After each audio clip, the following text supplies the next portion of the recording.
다 같이 사도신경으로 우리의 신앙을 고백하며 1월 12일 새벽 예배를 하나님 앞에 드리겠습니다. 전능하사 천지를 만드신 하나님 아버지를 내가 믿사오며 그 외아들 우리 주 예수 그리스도를 믿사오니 이는 성령으로 잉태하사 동정녀 마리아에게 나시고 본디오 빌라도에게 고난을 받으사 십자가에 못 박혀 죽으시고 장사한 지 사흘 만에 죽은 자 가운데서 다시 살아나시며 하늘에 오르사 전능하신 하나님 우편에 앉아 계시다가 저희로서 산 자와 죽은 자를 심판하러 오시리라. 성령을 믿사오며 거룩한 공예와 성도가 서로 교통하는 것과 죄를 사하여 주시는 것과 몸이 다시 사는 것과 영원히 사는 것을 믿사옵나이다. 아멘. 오늘 함께 보실 하나님의 말씀은 누가복음 5장입니다. 누가복음 5장 8절에서 10절까지 말씀만 보겠습니다. 제가 가지고 있는 신약성경 96쪽에 누가복음 5장 8절에서 10절 말씀을 함께 보겠습니다.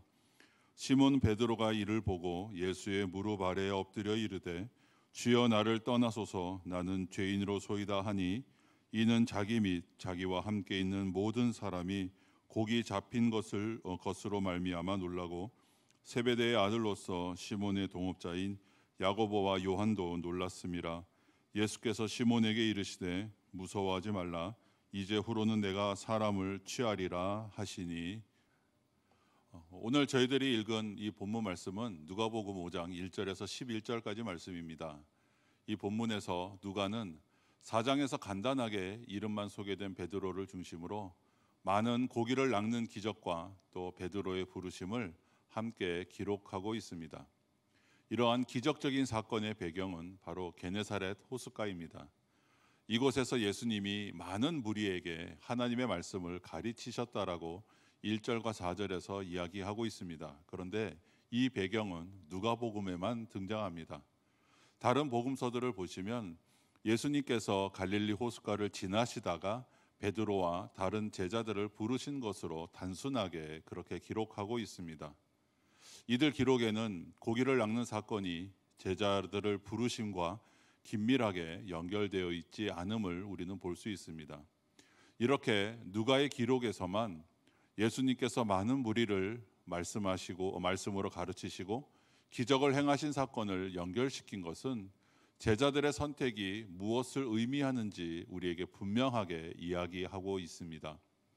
예수님께서는 복음 전파의 사명을 효과적으로 감당하기 위해서 그와 함께할 제자들이 필요했습니다. 그래서 예수님은 첫 제자들을 부르십니다.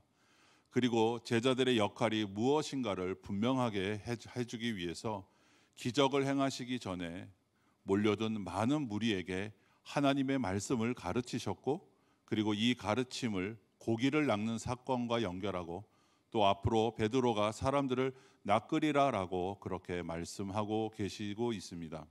다시 말해서 엄청나게 많은 고기는 예수님께 몰려든 수없이 많은 무리들을 암시적으로 가리키고 있고, 더 나아가서 베드로와 제자들이 복음의 말씀으로 구원하게 될 많은 무리들을 지시하고 있는 것이죠. 이러한 점에서 베드로의 소명에 관한 이 독특한 기록은 중요한 역할을 하고 있음을 우리에게 시사하고 있습니다. 베드로의 소명에 관한 기록은 사복음서를 보시면 모두 기록되어져 있습니다. 요한복음에 따르면 베드로는 그의 동생 안드레의 전도로 예수님을 만나게 됩니다. 또 마태와 마가는 누가복음의 내용을 언급하지 않고 단순히 예수님께서 고기 잡고 있는 시몬과 그 형제 안드레를 보고 부르니 예수님을 따랐다라고 그렇게 기록하고 있습니다. 누가와 같이 마태와 마가도 내가 너희를 사람을 낚는 어부로 만들겠다라는 말은 기록하고 있지만, 하나님께서 누가를 통해서 본문에서 말씀하시는 것 같이 베드로의 소명의 자세한 그런 배경에 대해서는 전혀 이야기하고 있지 않음을 우리는 알 수 있습니다.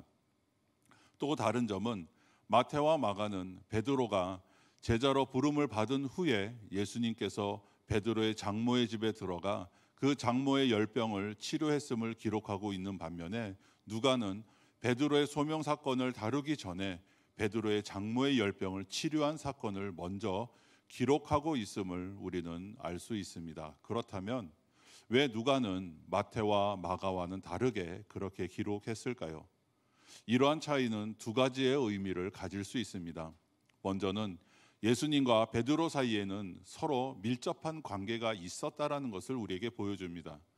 예수님께서 서슴없이 베드로의 배에 타서 그에게 무태서 조금 떨어지라라고 부탁하고, 그리고 배에서 많은 무리들에게 긴 시간 동안 천국 복음을 전할 수 있었던 것은 예수님과 베드로 간에 깊은 관계가 있다라는 것을 반영하고 있는 것이죠.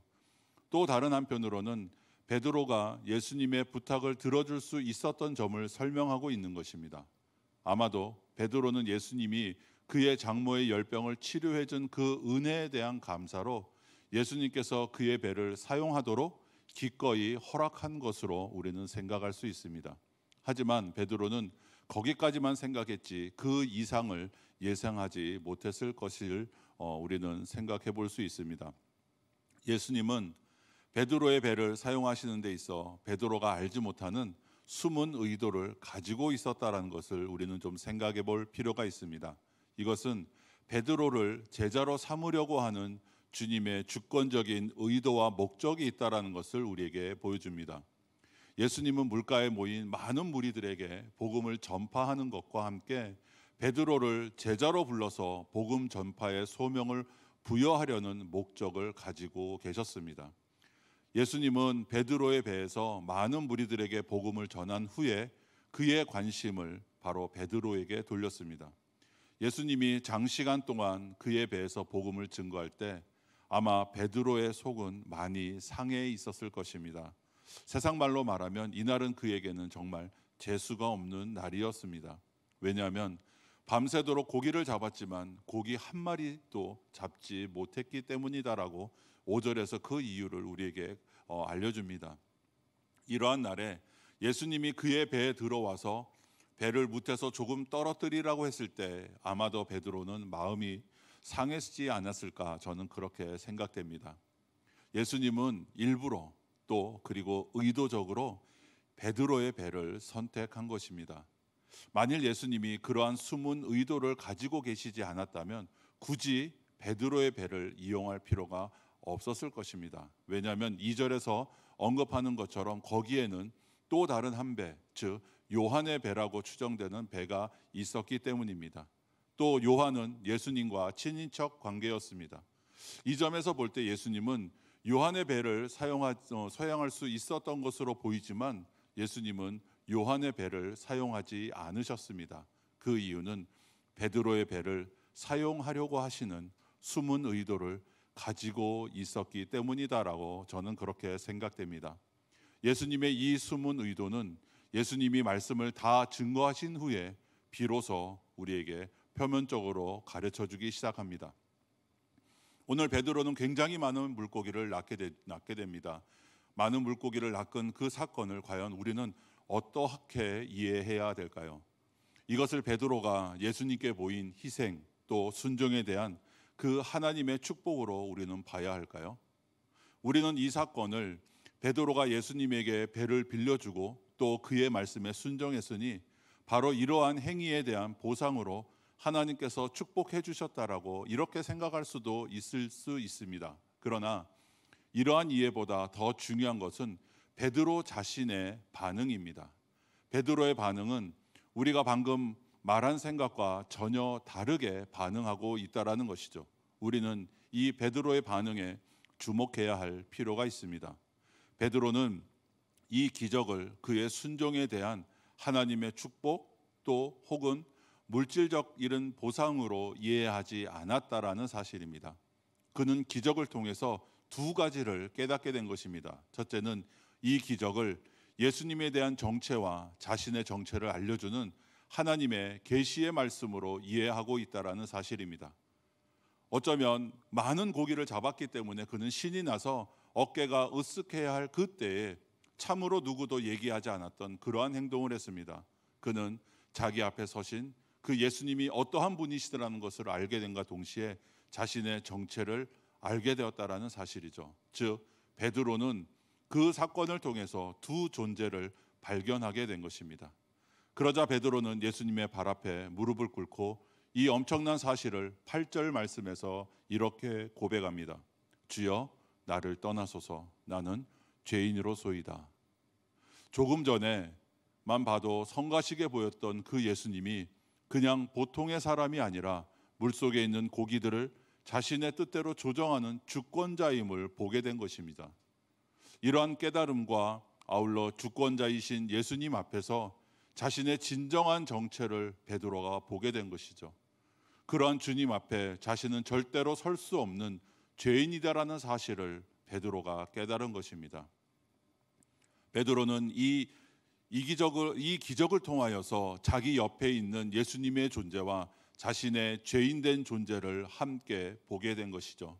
이러한 깨달음 때문에 예수님의 발 앞에 무릎을 꿇고 주여 나를 떠나소서라고 이렇게 겸손하게 고백하고 있는 것이죠. 우리는 좀 더 누가복음의 관점에서 나는 죄인입니다라는 이 베드로의 고백을 우리는 깊이 생각해 볼 필요가 있습니다. 왜냐하면 누가복음이 복음서 중에서 가장 강도 높게 강조하고 있는 것은 바로 예수님과 죄인의 관계입니다. 다시 말해서 누가가 계속적으로 강조하고 있는 그 강조점은 예수님은 죄인들을 위한 분이고 예수님은 죄인들에게만 찾아가시고 죄인들만 찾으시고 죄인들만 사귀고 교제한다라는 것이 누가의 강조입니다. 죄인이 아닌 다른 사람들은 예수님과는 전혀 상관없는 사람이다라는 것을 우리에게 말하고 있습니다. 죄가 있음에도 불구하고 죄를 은폐하고 숨기는 자들은 결코 주님을 만날 수도 또 주님과 교제할 수도 없다라는 사실을 우리에게 말하고 있습니다. 그래서 예수님은 자신의 죄를 볼 줄 모르는 종교 지도자들과는 절대 사귀지 않았음을 우리는 말씀을 통해서도 확인할 수 있습니다. 예수님은 오히려 죄인들을 영접하고 환영하며 식탁 교제를 나누었기 때문에 종교 지도자들로부터 많은 비난 또한 역시 받았습니다. 세리였던 마태의 집에서 죄인들과 함께 식탁 교제를 누릴 때 바리새인들과 서기관들이 예수님을 비방합니다. 그때 예수님은 이렇게 말씀하시죠. 의인을 부르러 온 것이 아니라 죄인을 불러 회개시키고자 오셨다라고 예수님은 그렇게 말씀하고 있습니다.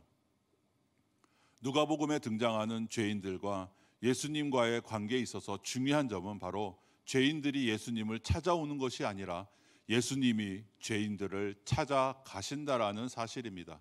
바로 이 사실은 우리는 나중에 15장에서 드라크마의 비유와 또 잃은 양의 비유, 또 탕자의 비유를 통해서 잘 반영되고 있음을 우리는 볼 수 있습니다. 이 세 비유는 결국 예수님이 죄인을 찾으시는 복음의 사역들을 우리에게 설명하고 있는 것이죠.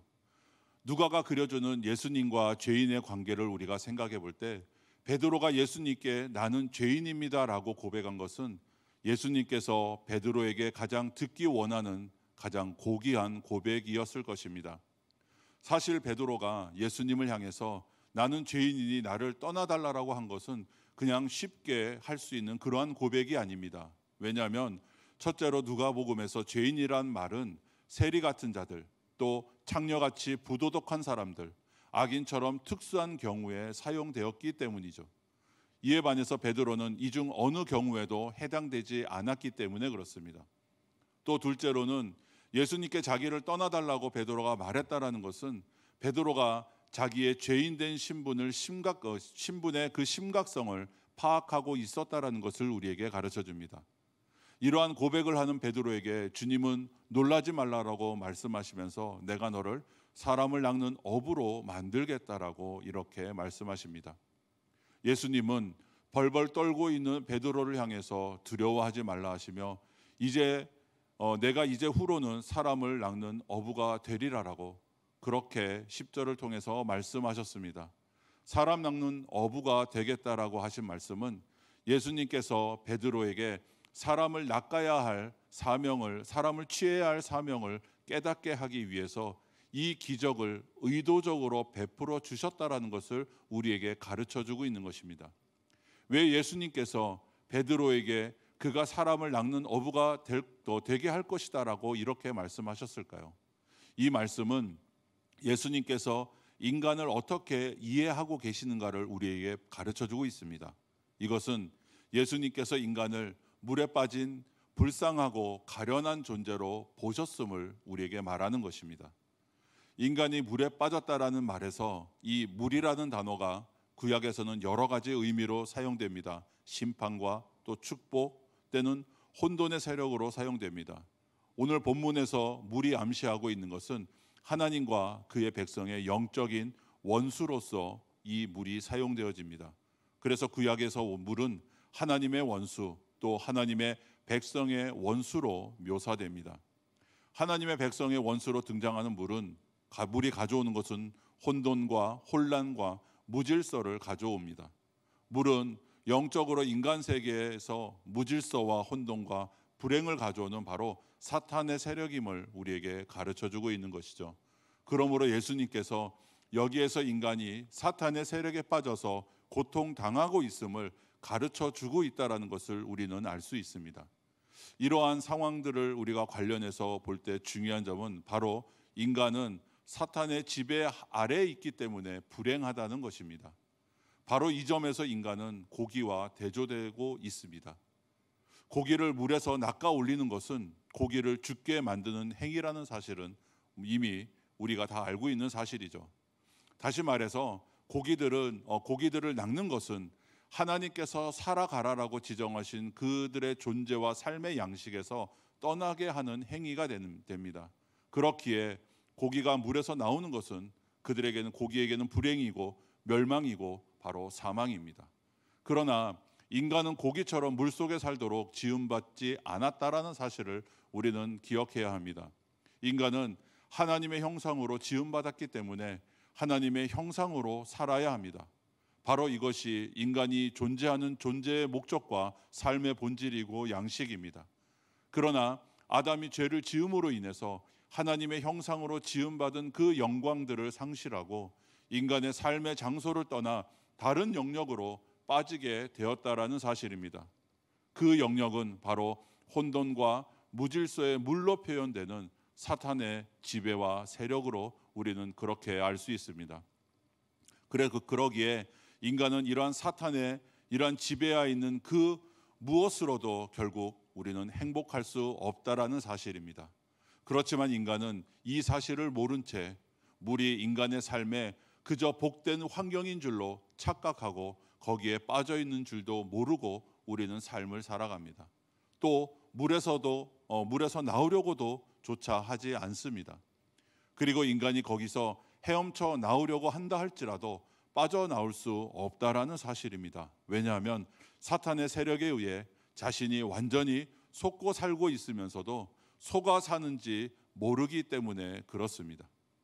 사탄의 지배하에 사는 것에 익숙해지고 내가 거기에 단련되어지고 이제는 거의 그 모든 것들이 나의 천성이 되었기 때문에 사탄의 지배하에 있는 사람들은 사탄의 지배에서 떠나려고 하지 않는 것이 바로 타락한 인간의 모습이다라는 사실을 우리는 생각해 보아야 합니다. 그렇기 때문에 고기를 낚듯이 복음의 그물을 가지고 이러한 인간을 사탄의 지배에서 건져내야 하는 것이 바로 이 진리를 예수님께서는 베드로가 고기를 낚는 이 기적의 사건을 통해서 지금 가르치고 계시다라는 사실입니다. 이 사실을 누가는 이 말씀을 통해서 우리에게 부각시켜 가르쳐주고 있습니다. 사실 누가는 사도행전에서도 복음 전도를 사탄의 지배하에 있는 사람들을 그 어둠의 나라로부터 구출하여서 하나님의 나라로 옮기는 구체적인 행위로 이해하고 우리에게 그렇게 말하고 있습니다. 베드로를 사람을 많이 낚는 어부로 만들겠다라는 그 예수님의 부르심은 베드로에게는 어쩌면 꿈과 같은 사건이었을 것입니다. 그러나 3년 뒤에 어떻게 됩니까? 베드로는 결국 주님의 능력을 힘입어 이 소명을 감당하는 사람이 된다라는 사실을 우리는 알고 있습니다.